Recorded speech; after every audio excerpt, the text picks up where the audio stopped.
Item ಯಾವುದೇ ಇರಲಿ try ಮಾಡಿ ಆಚಿ ಚಿಕನ್ ಮಸಾಲಾ. ಪ್ರಧಾನಿ ಮೋದಿಗೆ ಸಿಎಂ ಸಿದ್ದರಾಮಯ್ಯ ಪತ್ರ ಬರೆದಿದ್ದಾರೆ. ಭೈರವೈಕ್ಯ ಮಂದಿರ ನಿರ್ಮಾಣಕ್ಕೆ ಆಗಮಿಸಿದ್ದಂತ ಪ್ರಧಾನಿಗಳಿಗೆ ಪತ್ರವನ್ನ ಬರೆದಿದ್ದಾರೆ.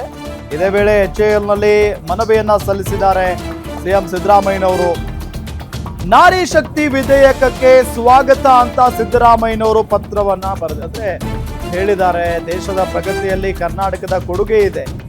ಕೋಲಾರಕ್ಕೆ ರೈಲ್ವೆ ಕೋಚ್ ಫ್ಯಾಕ್ಟರಿ ನೀಡಲಾಗಿದೆ, ಆದರೆ ಅದು ಇನ್ನೂ ಅನುಷ್ಠಾನಗೊಂಡಿಲ್ಲ.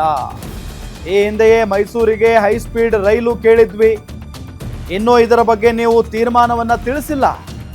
ಬೆಂಗಳೂರು ಮುಂಬೈ ಹೈಸ್ಪೀಡ್ ರೈಲು ಕಾರಿಡಾರ್ ಕೊಟ್ಟಿಲ್ಲ, ಆದಷ್ಟು ಬೇಗ ಇವುಗಳನ್ನ ಮಾಡಿಕೊಡಿ ಅಂತ ಪತ್ರ ಬರೆಯುವ ಮುಖೇನ ರಾಜ್ಯದ ಮುಖ್ಯಮಂತ್ರಿ ಸಿದ್ದರಾಮಯ್ಯನವರು ಪ್ರಧಾನಮಂತ್ರಿಗಳಿಗೆ ಮನವಿಯನ್ನ ಮಾಡ್ಕೊಂಡಿದ್ದಾರೆ. ಬೆಂಗಳೂರು ಮುಂಬೈ ಹೈಸ್ಪೀಡ್ ರೈಲು ಕಾರಿಡಾರ್ ಅನ್ನ ಕೊಟ್ಟಿಲ್ಲ, ಆದಷ್ಟು ಬೇಗ ಇವುಗಳನ್ನ ಮಾಡಿಕೊಡಿ ಅಂತ ಹೇಳಿ ಪತ್ರದ ಮುಖೇನ ಮನವಿಯನ್ನ ಮಾಡಿಕೊಂಡಿರುವುದು ಮುಖ್ಯಮಂತ್ರಿ ಸಿದ್ದರಾಮಯ್ಯನವರು. ನೋಡಿ, ಇವತ್ತು ಬಹಳ ಪ್ರಮುಖವಾಗಿ ಪ್ರಧಾನಮಂತ್ರಿಗಳು ರಾಜ್ಯಕ್ಕೆ ಬಂದಿದ್ದಾರೆ.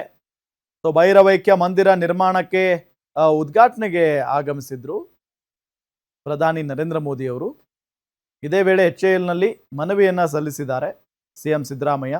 ನಾರಿ ಶಕ್ತಿ ವಿಧೇಯಕಕ್ಕೆ ಸ್ವಾಗತ ಎಂದಿದ್ದಾರೆ ಸಿದ್ದರಾಮಯ್ಯ. ದೇಶದ ಪ್ರಗತಿಯಲ್ಲಿ ಕರ್ನಾಟಕದ ಕೊಡುಗೆ ಬಹಳಷ್ಟಿದೆ. ಕೋಲಾರಕ್ಕೆ ರೈಲ್ವೆ ಕೋಚ್ ಫ್ಯಾಕ್ಟರಿ ನೀಡಲಾಗಿದೆ, ಆದರೆ ಅದು ಇನ್ನೂ ಕೂಡ ಅನುಷ್ಠಾನಗೊಂಡಿಲ್ಲ. ಈ ಹಿಂದೆನೇ ಮೈಸೂರಿಗೆ ಹೈಸ್ಪೀಡ್ ರೈಲು ಕೇಳಿದ್ವಿ, ಇನ್ನೂ ಇದರ ಬಗ್ಗೆ ನೀವು ತೀರ್ಮಾನ ತಿಳಿಸಿಲ್ಲ. ಬೆಂಗಳೂರು ಮುಂಬೈ ಹೈಸ್ಪೀಡ್ ರೈಲು ಕಾರಿಡಾರ್ ಕೊಟ್ಟಿಲ್ಲ, ಆದಷ್ಟು ಬೇಗ ಇವುಗಳನ್ನ ಮಾಡಿಕೊಡಿ ಅಂತ ಪತ್ರವನ್ನ ಬರೆದಿದ್ದಾರೆ.